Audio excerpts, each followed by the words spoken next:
بعد بھی وہ فیصلہ نہیں کرا, وہ کون بن گیا؟ فاسق بن گیا.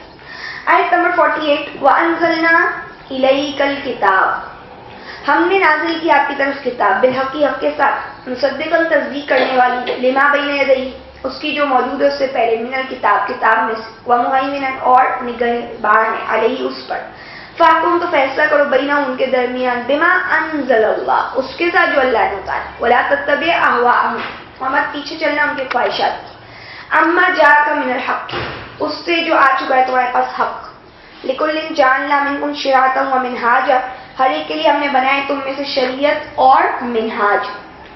شریعت جو ہے وہ اس کو کہتے ہیں جو واضح لاز ہوتے ہیں, لاز کو کہتے ہیں قوانین کو, اور منہاج جو ہے اس کے میتھڈ ہوتے ہیں, اس کے اوپر عمل کیسے کیا جائے گا, سلیبس جو جس کو آپ کہتے ہیں. تو ہر ایک کے لیے ہم نے تم میں سے بنا دیے لاز اور سلیبس, میتھڈ فالو کس طرح کیا جائے گا اس کو. تو شریعت اور طریقے, وَلَوْ شَاءَ اللَّهُ لَجَعَلَكُمْ اور اگر اللہ چاہتے تو بنا دیتے تم سب کو امت واحدہ ایک ہی امت, وَلَٰكِن لِيَبْلُوَكُمْ لیکن تاکہ وہ تمہیں آزمائے, فِيمَا آتَاكُمْ اس میں جو تم کو اس نے دیا ہے, فَاسْتَبِقُوا الْخَيْرَاتِ تو سبقت کرو خیرات بھلائیوں میں, إِلَى اللَّهِ مَرْجِعُكُمْ اللہ کی طرف تم سب کو پلٹ کر جانا ہے, جميعاً سب کے سب کو, فَيُنَبِّئُكُمْ تو اللہ تم کو بتائیں گے, بِمَا كُنتُمْ فِيهِ تَخْتَلِفُونَ اس کے ساتھ جو بھی جس میں تم اختلافات کر رہے تھے. کہتے ہیں کہ ہم نے آپ صلی اللہ علیہ وسلم کی طرف کتاب اتار دی, حق کے ساتھ اتاری ہے, بالکل سچی کتاب ہے, تصدیق کرتی ہے اس کی جو اس سے پہلے آئی تھی. اب یہ آ رہی بات, تصدیق کر رہی ہے اس کی جو اس سے پہلے تھی, من الکتاب کتاب میں سے, یعنی کتابوں کے سلسلے میں سے جو کتابیں آتی رہی ہیں ان کی تصدیق کر رہی ہے, اور ان میں سے کسی یعنی تورات انجیل کی تصدیق کر رہی ہے, اور نگہبان ہے اس پر, مہیمن ہے, کرائٹیریا جج کرنے کا قرآن معیار ہے, صحیح ہے, نگہبان ہے یعنی حفاظت کرے گی. وہ کس طرح, دیکھو قرآن میں لکھا ہوا ہے وہ یا نہیں لکھا, تو اس طرح سے آپ کی کیا ہو جائے گا, آپ کو اور مجھے پتہ چل جائے گا کہ کوئی چیز کتنی صحیح اور کتنی غلط ہے. تو وہ نگہبانی کر رہی ہے. آج جتنی بھی دنیا میں کتابیں لکھی جا رہی ہیں تورات انجیل سے ہٹ کے بھی, اور اگر وہ قرآن سے متعلق لکھی جا رہی ہے تو قرآن مہیمن ہے اس میں, جس کو آپ کہتے ہیں نا کہ چیکنگ سورس جو ہے نا وہ قرآن ہے. آپ کو اس کی پروف ریڈنگ کرنی ہے, کتنی وہ غلط ہے, قرآن ہے جس کے تھرو آپ کرو گے, جس کو آپ پیمانہ بناؤ گے, اور پھر ظاہر جو بھی اس کے اگینسٹ بات جائے گی اس کو ہٹانا پڑے گا. تو فیصلہ کیجئے ان کے درمیان اس کے ساتھ جو اللہ نے اتارے. اب کیا کریں, آپ سے فیصلہ کیجئے اس کے ساتھ جو ابھی اللہ نے اتارے, یعنی کیا قرآن اتارے اس کے ساتھ فیصلہ کیجئے, اور اپنی خواہشوں کے پیچھے مت چلیے گا اس سے جو آ چکا ہے آپ کے پاس حق سے. جو آپ کے پاس حق آ گیا ہے آپ اس کے مقابلے میں اپنی خواہشیں مت دیکھیے گا, کیونکہ ہر ایک کے لیے ہم نے تم میں سے شریعت بنائی, منہاج بنائی. پہلے اللہ نے قرآن کیوں نہیں اتار دیا سب سے پہلے, تو کہا کہ جو ہم نے شریعت اور منہاج بنائی ہے, اگر اللہ چاہتے تم سب کو ایک کر دیتے, ایک امت بناتے, یعنی ایک ہی امت جس کو کہتے ہیں, ایک ہی عقیدے کے لوگ بن جاتے سارے, ایک ہی بک کے فالوور ہوتے سارے, کوئی کتابوں کا لڑکی لڑائی نہیں ہوتی, رسولوں کی لڑائی نہیں ہوتی. لیکن ہم نے تم کو اس لیے ایک امت نہیں بنایا تاکہ تمہیں آزمائیں, تمہاری ابتلا کریں اس میں جو تمہیں دیا ہے. میں اور آپ کو جو دیا ہے آج میری اور آپ کی آزمائش ہے, یہودی عیسائیوں کو جو دیا آج ان کی اس میں آزمائش ہے. میں اور آپ خواہشات کی پیروی نہیں کریں گے جبکہ ہمارے پاس حق آ چکا ہے. ان کے لیے یہ آزمائش ہے کہ ان کو نئی کتاب کو بھی ماننا پڑے. دیکھ رہے ہیں یہ آزمائش سب کی چل رہی ہے. اللہ کرے یہ کیا, اگر میں ایک ہی کر دوں تو میں کر سکتا تھا, لیکن تمہارا ٹیسٹ کیسے ہوتا.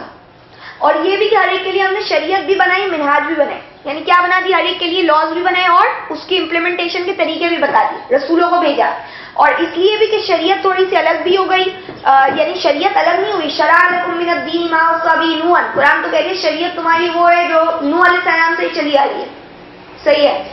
شریعت تو ایک ہی ہے, مقصد یہ کہ اس کے اندر جو قوانین تھے وہ سب کے اپنے اپنے بنے ہوئے تھے. اگر یہ قوانین بالکل ایز اٹ از ویسے ہی ہے جیسے قرآن میں, جیسا کہ اگر آپ دیکھتے ہیں ہفتے کے دن کا قانون جو ہے وہ قرآن میں نہیں ہے. قرآن ہمیں جو آپ کو نہیں کہہ رہے کہ ہفتے کے دن آپ نے جو ہے مچھلی کا شکار نہیں کرنا, ہمارے لیے دوسرا قانون بنا. تو منہاج جو ہے ہماری الگ ہو گئی, ہمارا میتھڈ جو ہے اس کی اوپر عمل کرنے کا وہ الگ ہو گیا. اور کہ یعنی قانون تو موجود ہے لیکن اس کا طریقہ کار الگ ہے, صحیح ہے.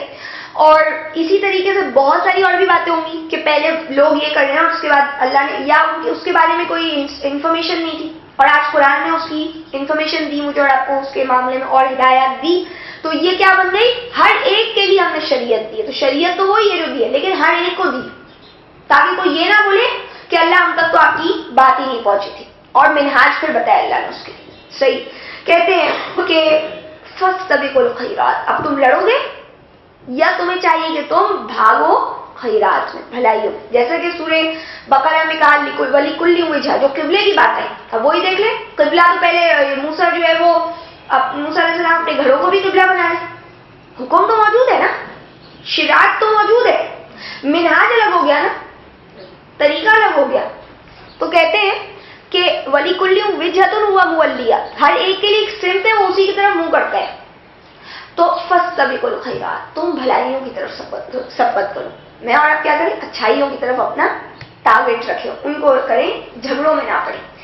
پھر کہتے ہیں کیونکہ اللہ کی طرف تم کو جانا ہے، اللہ اختلافات کے فیصلے کریں گے.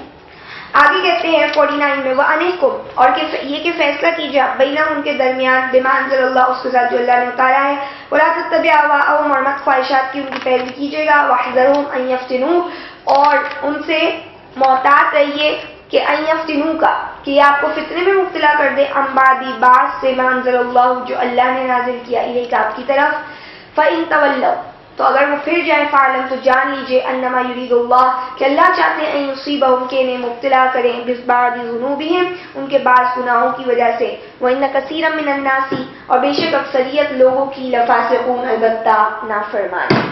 فرمایا کہ آپ کو فیصلہ کرنا ہے اس کے ساتھ جو اللہ نے اتارا ہے، اور خواہشات کے پیچھے مت چلیے اور مت پیروی کیجیے. یہ لوگ کیا کریں گے؟ ان سے بچے رہیے کہ یہ آپ کو جو ہے نا وہ فتنے میں ڈالنا چاہیں گے. آپ کو یہی بات ہے کہ اللہ جسے فتنے میں ڈالنا چاہے، ان کے دل پاک نہیں تھے تو اللہ نے ان کو فتنے میں ڈال دیا تھا. یہاں پہ کہہ رہے کہ اللہ جو ہے نا یہ چاہتے کہ آپ کو فتنے میں ڈال دیں. آپ مت پڑھیے گا فتنے میں کیا ڈال دیں، یعنی آپ کتاب میں کچھ اپنی طرف سے بھی کوئی بات کہہ دیں. اور سورہ بنی اسرائیل اس کو بہت زیادہ کلیئرلی بتایا، وَإِن كَادُوا لَيَفْتِنُونَكَ عَنِ الَّذِي أَوْحَيْنَا إِلَيْكَ لِتَفْتَرِيَ عَلَيْنَا غَيْرَهُ، اور بہت قریب تھا کہ آپ کو فتنے میں ڈال دیں تاکہ آپ ہم پر اپنی طرف سے کچھ گھڑ لیں. اور وَإِذًا لَّاتَّخَذُوكَ خَلِيلًا، اور یہ اس وقت آپ کو ضرور اپنا جگری یار بنا لیتے. وَلَوْلَا أَن ثَبَّتْنَاكَ، اگر یہ کہ ہم نے آپ کو ثابت قدم نہ رکھا ہوتا تو آپ کچھ ان کی طرف جھک بھی سکتے تھے، اور اس وقت ہم آپ کو دگنا چکھاتے مزہ دنیا اور آخرت کا. آپ دیکھیں ابھی تو کیا نہیں ہے، اس کے اوپر اتنی وارننگز آئی، اتنی وعیدیں آ رہی ہیں، یہ ہوتا آپ کے ساتھ. تو یعنی لوگ تو چاہ ہی لیتے کہ نبی اپنی طرف سے کچھ گھڑ لیں، اور یہ آپ کو ڈالیں گے تو آپ بچیے گا ان سے. اور یہ بھی کہ اگر آپ پھر گئے تو جان لیں کہ اللہ، اگر یہ پھرتے یعنی ابھی بھی عمل نہیں کر رہے اور انزل اللہ پہ نہیں آ رہے، تو جان لیں کہ اللہ نے ان کو ان کے بعض گناہوں کی وجہ سے اس سٹیٹس پہ پہنچا دیے کہ اتنے برے لوگ ہو گئے کہ ان کو اللہ سے ہٹ کے باتیں سننا اور اس کے لیے فورس کرنا، یہ ان کا مزاج بن گیا کہ اللہ کے خلاف باتوں کے اوپر جو ہے زور لگاتے اور چاہتے ہیں کہ نبی بھی وہی کرنا شروع کر دیں. آپ دیکھیں اللہ کیا کہہ رہے ہیں کہ اللہ ان کی گناہوں کی وجہ سے ان کے اوپر یہ چیز ڈال دیتا.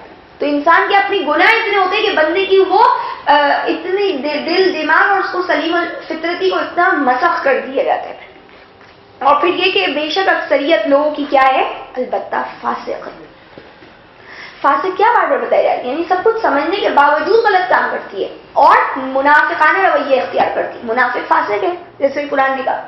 50 میں کہتے ہیں فحکم الجاہلیت یبغون، کہ جاہلیت کے فیصلے وہ چاہتے ہیں. ومن احسن، اور کون زیادہ اچھا ہے، من اللہ، اللہ سے حکم فیصلہ کرنے میں، لقوم یوقنون، ان کے لیے جو یقین رکھتے ہیں. اللہ کہہ رہے ہیں اگر تم نے کام کیا تو تم جاہلیت کا فیصلہ تلاش کرو.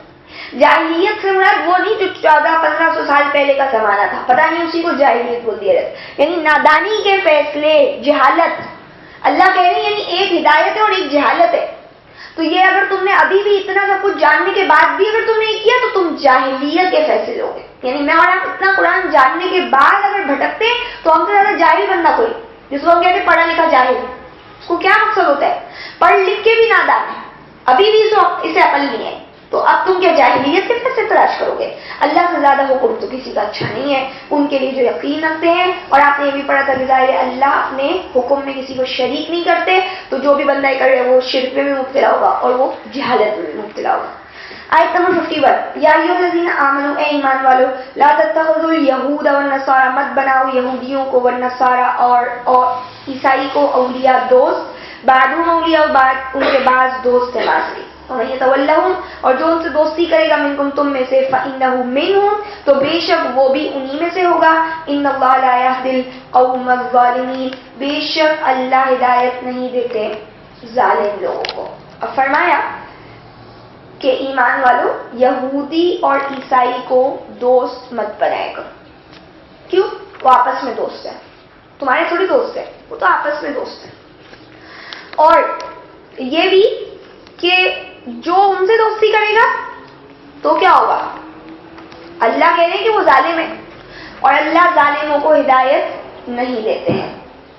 یہ جو ورڈ ہے نا, کیا ورڈ ہے یہاں پہ؟ اولیاء. اولیاء نہیں بنا سکتے.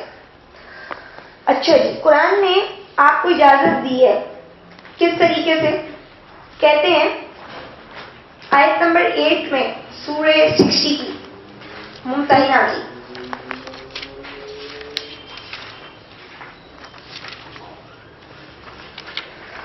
بتایا یہ آیت نمبر 9 دیکھیے. انما ینہاکم اللہ بے شک اللہ روکتے ہیں تم کو عن الذین ان لوگوں سے قاتلوکم جو تم سے جنگ کرتے ہیں فی الدین دین میں واخرجوکم من دیارکم اور تم کو نکالتے ہیں تمہارے گھروں سے وظاہروا علی اخراجکم اور ایک دوسرے کی مدد کرتے تمہارے نکالنے پر ان تولوہم کہ تم ان سے دوستی کرو ومن یتولہم اور جو بھی ان سے دوستی کرے گا تو فاولئک هم الظالمون وہ ظالم ہے. سمجھ میں آئی بات؟ یعنی کن سے روکا ہے؟ جو تم کو تمہارے گھر سے نکالتے اور ایک دوسرے کی مدد کرتے تمہارے نکالنے پر. صحیح. اچھا, اس میں اوپر پھر آپ اہم روایت پڑھتے 8, اس میں لکھا ہوا ہے لا ینہاکم اللہ اللہ تم کو نہیں روکتے عن الذین ان لوگوں سے لم یقاتلوکم جو تم سے جنگ نہیں کرتے فی الدین دین کے معاملے میں ولم یخرجوکم من دیارکم اور نہیں تم کو نکالتے تمہارے گھروں سے ان تبروہم کہ تم ان سے نیکی کا سلوک کرو وتقسطوا الیہم اور تم ان کی طرف انصاف کرو. اللہ کو پسند ہے انصاف کرنے والے. دوستی اس طرح کی جیسا کہ کہا لا تتخذوا الکافرین اولیاء من دون المؤمنین, کافروں کو دوست ولی مت بنانا مومنوں کو چھوڑ کر. جہاں مومنوں کا مفاد ٹوٹتا ہو وہاں کافروں سے دوستی کرو, اجازت نہیں. یہاں پہ تمہارے دین کے معاملے میں تم سے لڑ رہے, تم کو تمہارے گھروں سے نکال رہے اور تم ان سے دوستی کر رہے ہو, کس وجہ سے؟ اچھا, ایک اور بات یہ جو یہاں پہ آپ نے پڑھی, یہاں پہ یہ لکھا ہوا ہے کہ تم ان سے نیکی کا سلوک کرو, لیکن ان کو جگری یار بنانے کی کسی صورت بھی اجازت نہیں دی گئی ہے. آپ نے پیچھے بھی پڑھا تھا. تو اس لیے وہ روابط اور رواسم اتنے ہی ہوں گے جو دین کو افیکٹ نہیں کرتے ہو اور مومنوں کو چھوڑ نہیں رہے ہو جس میں نہ تب ان سے دوستی کی جا سکتی, ورنہ تو کیا ہوگا, وہ دوستی کرنے والا ظالم ہوگا. آگے کہتے ہیں 52 میں فطر الذین فی قلوبہم تو آپ دیکھیں گے ان لوگوں کو جن کے دلوں میں مرض ہے یسارعون فیہم وہ دوڑ دھوپ کر رہے ہیں, وہ جلدی کرتے ہیں ان میں. یقولون وہ کہتے ہیں نخشى ان تصیبنا دائرہ ہمیں ڈر ہے کہ کہیں ہم پر کوئی گردش نہ جائے. فعسى اللہ ان یأتی بالفتح تو ممکن ہے کہ اللہ لے آئے کوئی فتح او امر یا کوئی صورت من عندی اپنے پاس سے فیصبحوا تو وہ ہو جائے علی ما اصروا اس پر جو وہ چھپا رہے تھے فی انفسہم اپنے آپ میں نادمین پشیمان شرمندہ. کہہ رہے ہیں آپ ان لوگوں کو دیکھیں گے جن کے دلوں میں مرض ہے, یعنی جو منافق لوگ ہیں وہ جلدی کرتے ہیں انہیں سے دوستی کرنے میں. کیوں؟ ان کو یہ ڈر ہے ہم پر کوئی پرابلم نہیں آ رہی, تو پرابلم ہے اس سے پہلے ان سے دوستی کرو تاکہ ہمارا پرابلم ہمیں نہیں فیس نہ کرنا پڑے اور ہمارے پاس کوئی سپورٹ ہو. یہ منافقت یہی ہوتی ہے نا, کب تک اللہ کے کنارے پہ رہتے ہوگے, جہاں جب آسانی ہوگی تب تو رہیں گے, جب مشکل آئے گی تو پچھڑ جائیں گے. تو یہ اپنی سیف سائڈ اور اپنے سپورٹرز ڈھونڈ لیتے پہلے مشکل ہے سے پہلے اپنی رب مراسم رفلت سے. اللہ کہتے ہیں ممکن ہے کہ اللہ فتح لے یا کوئی اپنا حکم اپنے پاس سے لائے, یعنی کوئی عذاب آ جائے, کوئی اور چیز آ جائے, تو یہ اپنی اس حرکتوں کے اوپر پھر شرمندہ ہی ہو سکتے ہیں. تو آج جب میں اور آپ یہ سمجھتے ہیں نا کہ ہم لوگوں کے سہارے کے اوپر جئیں گے اور لوگ اگر ہمیں پناہ دے دیں گے تو ہی ہم صحیح ہیں یا ہم محفوظ ہیں, تو اللہ تعالیٰ ہم جو آپ کو دکھائیں گے کہ ان کی پناہ لیں گے, ان کا شیلٹر لیں گے اور اس کے باوجود بھی ہم ذلیل ہوں گے, تو پھر خود ہی شرمندہ ہوں گے کہ کاش ہم نے اس طرح نہیں کیا ہوگا. اور یہی منافقت کا, یعنی جب